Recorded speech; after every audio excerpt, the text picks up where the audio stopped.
स्वागत है आप सभी का एक और फ्रेश वीडियो में। ये इस चैनल का पहला वीडियो होने वाला है और मैं आपके सामने एक टेक्निकल एनालिसिस का कोर्स लेके आया हूँ जो एक पेड कोर्स है जो मेरे स्टूडेंट्स को मैं करवाता हूँ। तो उसकी कुछ चीज़ें मैं आपको शेयर करना चाहता हूँ। अगर आपको अच्छा लगता है, अगर आपको नॉलेजेबल लगता है, आपकी नॉलेज इंक्रीज हो रही है, आपका एक्सपीरियंस इससे ज़्यादा अच्छे लेवल पे जाने वाला है, तो डेफिनेटली आप कंसिडर कर सकते हो इस कोर्स को परचेज करने के लिए।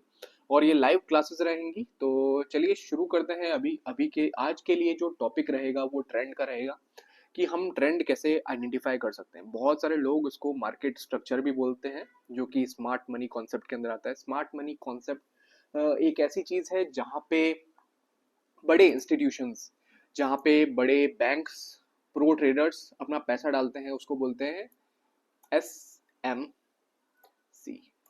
ये स्मार्ट मनी कॉन्सेप्ट होता है और इसको ही हम डीप में समझेंगे। चाहे आप स्मार्ट मनी कॉन्सेप्ट समझो, चाहे आप मार्केट स्ट्रक्चर समझो, चाहे आप ट्रेंड समझो, बात एक ही है।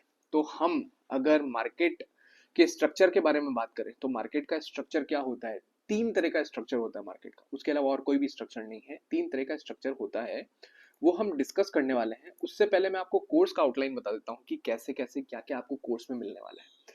तो सबसे पहले तो टेक्निकल एनालिसिस में जैसे हम देखते हैं कि कैंडलस्टिक भी इतनी डीप में आपको समझने को मिलेगी कि उसकी विक का क्या मतलब है। जो ऊपर वाली विक है वो आपको क्या बता रही है, नीचे वाली विक है वो क्या बता रही है, कौन सी कैंडल वीक होती है, कौन सी कैंडल स्ट्रांग होती है, हैमर कब काम करती है, कब नहीं काम करती है, और कैंडलस्टिक बनती कैसे है, क्यों बनती है, हम कंबाइन करके कैसे देख सकते हैं कैंडल को। हम 2 3 4 10 कैंडलस्टिक को कैसे कंबाइन करके देख सकते हैं। चार्ट पैटर्न्स कैसे बनते हैं, क्यों बनते हैं चार्ट पैटर्न्स, उसका रीजन क्या है। तो ये सारे रीजंस जो आपको कहीं पे नहीं मिले होंगे, पूरे यूट्यूब में नहीं मिले होंगे, किसी ने आपको नहीं बताए होंगे, तो वो आपको इस कोर्स में मिलने वाले हैं। और आपका ट्रेडिंग प्लान कैसा होना चाहिए, आपके डेली मंथली वीकली टारगेट्स कैसे होने चाहिए। अगर आपके पास टारगेट्स नहीं है तो आपको क्लैरिटी नहीं मिलेगी, आपको करना क्या है, तो आप डिसीजन प्रॉपरली नहीं ले पाओगे, राइट। अगर हमको पता नहीं है कि हमको कहाँ जाना है, हमको ट्रेन कौन सी पकड़नी है, तो हमारे हमारे पास क्लैरिटी नहीं होगी, राइट।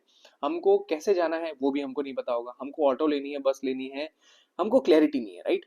अगर हमको पता है कि मुझे यहाँ से अगर मुझे दुबई जाना है तो मुझे क्या क्या करना पड़ेगा, पहले टैक्सी लेनी पड़ेगी, फिर यहाँ से एयरपोर्ट जाना पड़ेगा, फिर वहाँ पे टिकट का चेक इन होगा, मुझे लगेज अपना चेक इन कराना पड़ेगा, उसके बाद में मेरी बोर्डिंग स्टार्ट होगी और सारी चीज़ें मुझे फिर कंसीडर करनी पड़ेगी, मुझे एक क्लैरिटी मिलेगी अगर मेरा गोल क्लियर है।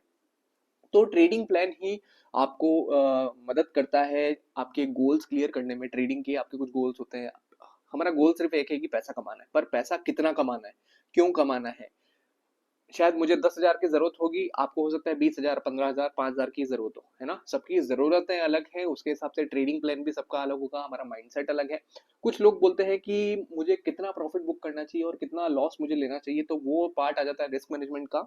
हम रिस्क मैनेजमेंट कैसे कर सकते हैं, कैसे रिस्क मैनेजमेंट हमारे लिए काम करेगा, वो हम डिस्कस करेंगे इस कोर्स के अंदर। तो बहुत डीप होने वाला है ये कोर्स, राइट। तो ये जो कोर्स है बहुत डीप होने वाला है। इसमें रिस्क मैनेजमेंट आ गया, आपका कैपिटल कितना होना चाहिए, कितने कैपिटल से आप कितने रिटर्न्स बना सकते हो, वो हो गया। और बैड टाइमिंग्स क्या है, रिवेंज ट्रेडिंग क्या होती है, ओवर ट्रेडिंग को मतलब कंट्रोल कैसे कर सकते हैं हम। तो ये सारी चीजें डिस्कस कर सकते हैं हम। और ये सारी चीजें जब हम डिस्कस करेंगे तो बहुत ज्यादा क्लैरिटी आएगी आपको। ब्रोकर का सिलेक्शन बहुत इंपॉर्टेंट हो जाता है। कहीं ब्रोकर तो आपको ज्यादा चार्जेस नहीं लगा रहा है, कहीं आप उस केस में तो नहीं फंस रहे, आपके सारे जो प्रॉफिट है वो ब्रोकर तो नहीं खा रहा है, वो आपको देखना पड़ेगा। उसके बाद में मनी मैनेजमेंट के बाद में जब हम उसको डीपली समझेंगे, हर बंदे के लिए एक ही मनी मैनेजमेंट काम नहीं करता है। हर बंदे के लिए अलग अलग मनी मैनेजमेंट काम करते हैं। किसी को हो सकता है कि ज्यादा रिस्क लेना पसंद हो, किसी को हो सकता है कम रिस्क लेना पसंद हो और ज्यादा रिवॉर्ड लेना पसंद हो, है ना। हर किसी का माइंडसेट अलग है। किसी को ज्यादा टाइम तक होल्ड करने की आदत हो कि हाँ मैंने ट्रेड लिया है, मैं उसको 1 दिन 2 दिन तक होल्ड करूंगा। पर कोई कोई बंदा ऐसा हो सकता है कि नहीं यार, मुझे ज्यादा होल्ड नहीं करना है, मुझे 5 मिनट 10 मिनट में ही इसको आप प्रॉफिट बुक करके निकलना है। 5 10 मिनट में प्रॉफिट हो या 5 10 मिनट में लॉस हो, तो मुझे ये प्रॉफिट एंड लॉस बुक करके निकलना है। ठीक है। उसके बाद में हम डीप में समझेंगे support and resistance. Support and resistance कब काम करता है, कब नहीं काम करता है। काफी बार आपने देखा होगा सपोर्ट एंड रेजिस्टेंस तो आपने ड्रॉ कर दिया, कभी काम कर रहा है कभी नहीं कर रहा है। कौन सा वीक सपोर्ट रेजिस्टेंस होता है, कौन सा स्ट्रॉन्ग सपोर्ट रेजिस्टेंस होता है, ये क्लैरिटी आपको इस कोर्स में मिलने वाली है। तो मैंने आपको पूरी कोर्स की आउटलाइन दे दी है, मार्केट स्ट्रक्चर, और support and resistance, trader psychology, trading plan, risk management, money management, बहुत ही डीप में, बहुत ही अच्छे तरीके से हम इस चीज को समझने वाले हैं। अंडरस्टैंडिंग हमारी बहुत डीप होने वाली है। जब हमारी अंडरस्टैंडिंग डीप होगी, जब हमारी नॉलेज गहरी होगी, तब हम क्या करेंगे, हमारी गलतियां हम कम करना स्टार्ट करेंगे। और हमारी गलतियां जब हम करेंगे, हम उनको लिखेंगे, तो जो हम जिस चीज पे लिखेंगे वो उसको बोलते हैं ट्रेडिंग जर्नल। ट्रेडिंग जर्नल को मेंटेन करना बहुत ही जरूरी है। आपको ये भी ध्यान रखना चाहिए कि ट्रेडिंग जर्नल अगर हम मेंटेन कर रहे हैं, तो आपकी जो गलतियां हैं वो उसमें पहले लिखी होनी चाहिए कि कब वो चीज काम नहीं की थी, कब काम की थी वो तो ठीक है, पर कब वो चीज काम नहीं की थी, ताकि उन चीजों को हम उस पर काम कर पाए, उस पर डिस्कशन कर पाए, और उस पर हम उसको और अच्छे से उसको बेटर कर पाए। तो दोस्तों, ये पूरा कोर्स का आउटलाइन था। आपको समझ आ गया होगा कि इस कोर्स में क्या आपको मिलता है। और अब हम बात कर लेते हैं पहला मार्केट स्ट्रक्चर के बारे में। मार्केट स्ट्रक्चर आपको क्या बताता है? तो यहाँ पे मैं इसको सबसे पहले हटा दूंगा, और यहाँ पे आप देख सकते हो कि मैंने आपको बोला था 3 तरह के मार्केट स्ट्रक्चर हैं। 3 तरह के मार्केट स्ट्रक्चर आपको मिलेंगे, पर उसमें एक एक और मार्केट स्ट्रक्चर है जो कि चौथा मार्केट स्ट्रक्चर है, जो कि कहीं पे भी आपको दिखेगा नहीं। वो है मुझे लगता है। मुझे लगता है, MLH। अगर मुझे लगता है ट्रेंड में आप बैठ गए तो आपके लॉसेस गारंटीड है। तो आपको क्या करना है, मुझे लगता है पे नहीं चलना है। जो आपको चार्ट बता रहा है वही आपको फॉलो करना है। तो पहला ट्रेंड जो होता है वो अपसाइड का ट्रेंड होता है, दूसरा ट्रेंड जो होता है वो साइडवेज ट्रेंड होता है, और थर्ड ट्रेंड जो होता है वो डाउनवर्ड ट्रेंड होता है। आपको ये क्लैरिटी होनी चाहिए। अब ये जब स्ट्रक्चर आपको पता चलेगा, स्ट्रक्चर, मार्केट का स्ट्रक्चर, अब ट्रेंड बन रहा है तो वो कैसे बन रहा है और क्यों बन रहा है। जब अप ट्रेंड बन रहा है तो उसमें कुछ स्ट्रक्चर बन रहा है मार्केट का। यहाँ से मार्केट ऊपर गया, ये इसने हाई लगाया, फिर उसके बाद में लो आया तो इसने लोअर हाई लगाया यहाँ पे, और इसके बाद में ये ऊपर गया, फिर इसने हायर हाई लगाया, क्योंकि ये हाई इससे हाई है, हायर हाई लगाया।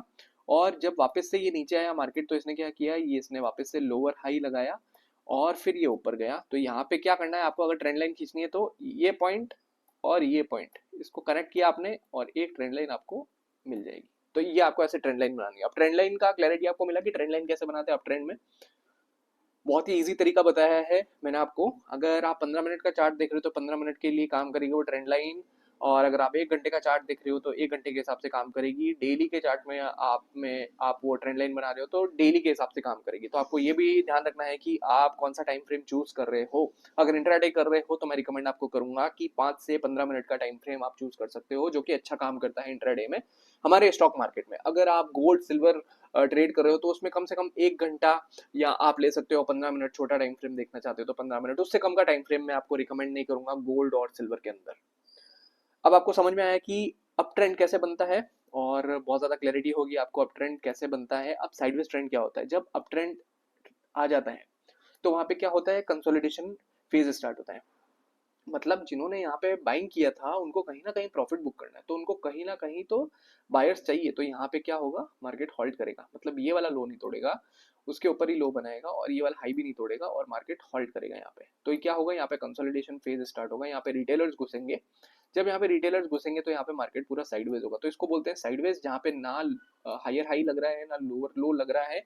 मार्केट कंसोलिडेट कर रहा है, उसके हाइज और लोज सिमिलर हैं।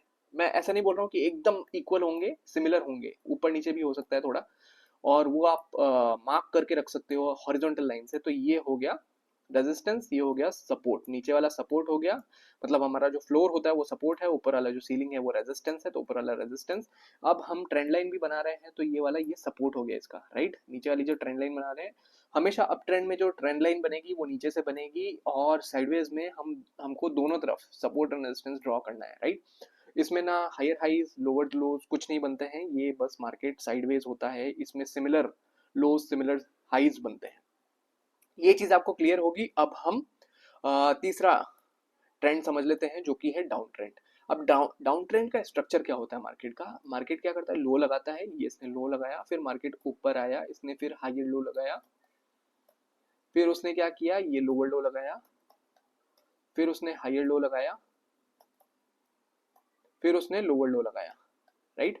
तो जब हमको ये स्ट्रक्चर मिल रहा है, जब हमको 2 बार 3 बार मिल गया, ये 2 बार हायर लो मिल गया, तो हमेशा जब हम ट्रेंड लाइन इसमें लगाएंगे, हमेशा जब हम डाउन ट्रेंड में ट्रेंड लाइन लगाएंगे वो हमेशा कहाँ से लगाएंगे, हम ऊपर से लगाएंगे। और हमको क्या करना है, एक पॉइंट को टच करना है, यहाँ पे जो भी पॉइंट हो इसको टच करना है और इसको टच करना है, हमको एक ट्रेंड लाइन मिल जाएगी।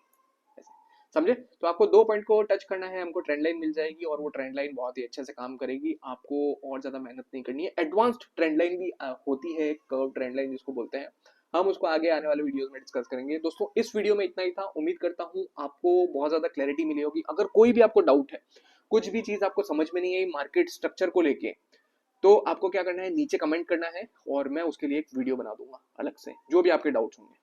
ठीक है, तो नीचे जाके कमेंट कर सकते हैं, जो भी डाउट्स हैं, जो भी क्वेश्चंस है, जिस चीज के लिए भी आपको क्लैरिटी चाहिए वो सारी चीजें आप मुझसे पूछ सकते हो। कोई भी डाउट हो जहाँ पे पिछली वाली क्लासेस में आपका क्लियर नहीं हुआ हो, कहीं और आपने क्लासेस ज्वाइन की थी, कोई और आपने सेमिनार ज्वाइन किया था, कोई भी आपका डाउट हो वो आप नीचे कमेंट में पूछ सकते हो, मैं डेफिनेटली उसके सोल्यूशन आपको प्रोवाइड करूंगा। तो दोस्तों इस वीडियो में इतना ही था, देखने के लिए बहुत बहुत शुक्रिया।